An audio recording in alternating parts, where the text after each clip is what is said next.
కాదు గౌరవ స్పీకర్ గారు ఎవరు అయ్యన పాత్రుడు గారు నేను ఈ సాక్షి కూడా చదువుతాను చూస్తాను అంటుంది. ఎందుకు ఏటి మా వాళ్ళు ఎంత బొంబాడింగ్ కొట్టేస్తారు నాకు ఏంటి వాస్తవం.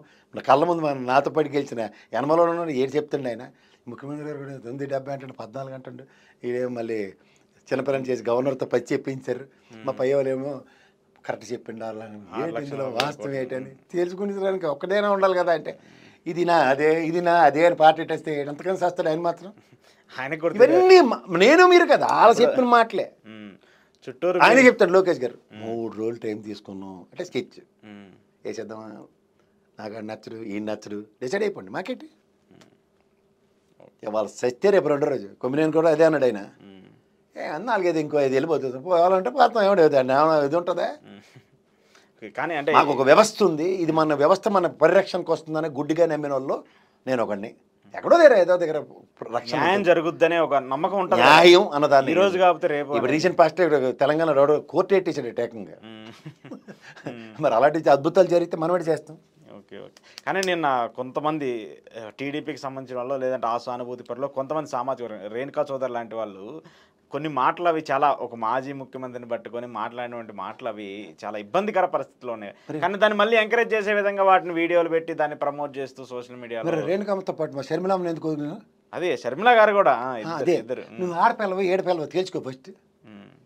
ఓ నువ్వు తెలంగాణ నువ్వు కూడా మా తెలంగాణ కోళ్ళు ఇదాన్ని పని మాకు ఉద్ధరించడానికి వస్తే ఆ బుద్ధి జ్ఞానం వాళ్ళు తీసుకొచ్చి నువ్వు మళ్ళీ ఆడపిల్లవని ఫిక్స్ చేసి వాళ్ళు తీసుకెళ్ళి చచ్చిపడి ఉన్న కాంగ్రెస్కి అధ్యక్షురాలు చేశారు.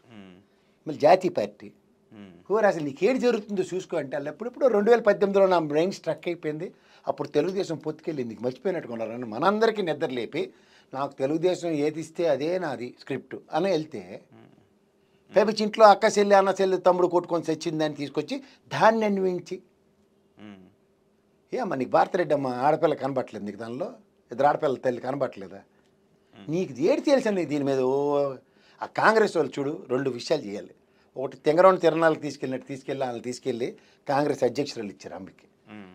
ఏడపిల్ల ఆడపిల్ల వాళ్ళు తేల్చుకోలేక ఈ రేణుకా సోదరమ్మ నీకు ఇప్పుడు సడన్గా కులం గ్యాప్కి వచ్చి మా తెలుగుదేశం వదిలిసిపోయినప్పుడు ఎందుకు మర్చిపోయాను ఈ ఛానల్ చూస్తే ఇది మనదే ఇలా ఉంటే కొంచెం నేను అందుకే నరేంద్ర మోడీ గారు శూర్పణఖ ఏ రూపంలో ఉందంటే ఈ రూపంలో ఉందని పార్లమెంట్ హౌస్లో చెప్పేసిండు. సరే నేను ఒకటే చెప్తా ఇవాళ మీకు వాస్తవం తెలుసుకుని మాట్లాడండి. ఏ ఆడపిల్లని అన్నారన్న దాని మీద ఎప్పుడు మాట్లాడలే. వీళ్ళు గంగతో రాంబాబు స్క్రిప్ట్ చదివేసి మా పురంధేశ్వరం కూడా అదే పేపర్ చదివేసి 10 లక్షలు నిజమే 10 లక్షల కోట్ల అప్పులు అంటే అక్కడ నిర్మలా సీతారామన్ చెప్పిన అమ్మ ఏంటి చెప్పమ్మా అమ్మ చెప్పిందేనా మా చెప్పమ్మా నువ్వు బీజేపీ జాతీయ పార్టీ అంటే ఆవిడ ఎలా చెప్పిందో అబద్ధం 10 లక్షలని. ఈ షర్మిలమ్మ కూడా అంతే.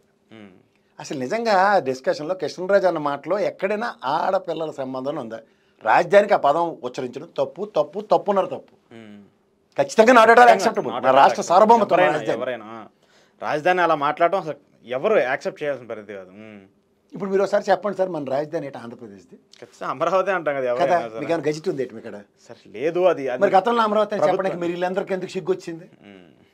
గత 10 ఏళ్ల పాటు చెప్పలేదు. మరి 11 ఏడు మీరు వస్తేనే అది రాజధాని అవుతుంది. మరి జగన్మోహన్ రెడ్డి ఉన్నప్పుడు అయితే 3 రాజధానులని ఇప్పటికి కూడా అంటున్నారు. సరే 3 రాజధానులు ఉన్నప్పుడు మరి రిట్ ఆఫ్ మ్యాండమస్ తీర్పు ఏంటి? దానికి జగన్మోహన్ రెడ్డి ప్రభుత్వం 3 రాజధానుల బిల్లు విరమించుకోవడం ఏంటి? అవన్నీ మాట్లాడరే విరమించుకుంది వాళ్ళు అగ్రీ చేసి వచ్చారు కదా అమరావతి రాజధానిగా ఉంటుందని. నో ఆప్షన్ ఇంకా. పోనీ మీరు వచ్చారు సంవత్సరం పాటు నేను కాదు మా రైతులు వచ్చిండ్రు త్యాగాలు చేసిన రైతు యోధులు వచ్చి సరే ఆ గజిట్ ఏది తెప్పించండి సార్ మీకే చెప్పినారు కదా ఈసారి వెళ్ళినప్పుడు ఢిల్లీ చూసి వస్తానంటే మరి మొన్న వెళ్ళినారు కదా మరి ఇంత తేలేదు. మొన్న అత్యవసర క్యాబినెట్ మీటింగ్ అయింది కదా సింధూర్ ఆపరేషన్ సింధూర్ని అభివర్ణించుకున్నాడు మళ్ళీ అనమాట మా రామ్మోహన్ రావు ఉన్నారు కదా కేంద్ర మంత్రి చెప్పి పెమసాని గారితో సార్ మంది కూడా సార్ మమ అనిపించాం సార్ గజిట్ ఇచ్చేది సార్ అయిపోద్ది కదా మరి ఇది చేయకుంటారు 11 ఏళ్ళు బట్టి రాజధాని లేనట్టు మీరు లెక్క ప్రకారం అంటే మనం అభిమానించుకున్నాం కానీ కేంద్ర ప్రభుత్వం దాన్ని అఫీషియల్గా అనౌన్స్ చేయట్లేదు. మరి నేను అంటుంది అదే 10 సంవత్సరాలు ఏదైతే స్టాండ్ స్టిల్ ఉందో 11వ సంవత్సరం ఇదే స్టాండ్ స్టిల్ కదా నాకు.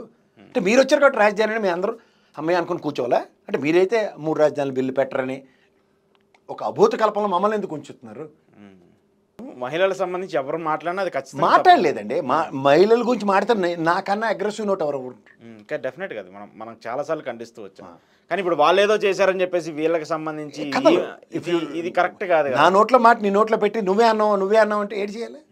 గతంలో కూడా చాలా మంది మహిళా నేతలే చాలా మంది వాళ్ళు బహిరంగ సభల్లో ఎలా మాట్లాడారు ఏంటో కూడా మనం అందరం ఎవరు చూస్తున్నాం. మన Not గౌరవ only one హోంమంత్రి party, అన్ని పార్టీలు గౌరవ మాట్లాడుతూ హోంమంత్రి గారు ఏ స్థాయిలో మాట్లాడారో ఒకసారి గమనించుకోండి. ఉమ్. అవన్నీ మర్చిపోతే హోంమంత్రి గారు కావచ్చు, కొంతమంది నేతలు కావచ్చు, సరే ఎవరినైనా చంద్రబాబు నాయుడు గారిని వాళ్ళ వైఫ్ని అలా అనడం కూడా తప్పు, ఎవరైనా తప్పే, తప్పు. ఆ రోజు తప్పని చెప్పాం.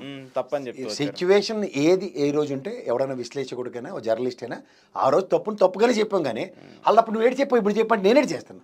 అలా గూగుల్లో కొట్టుకుని ప్రసాద్ గారు ఏడు చెప్పాడు చచ్చాడు చూసుకుంటే తెలుస్తుంది.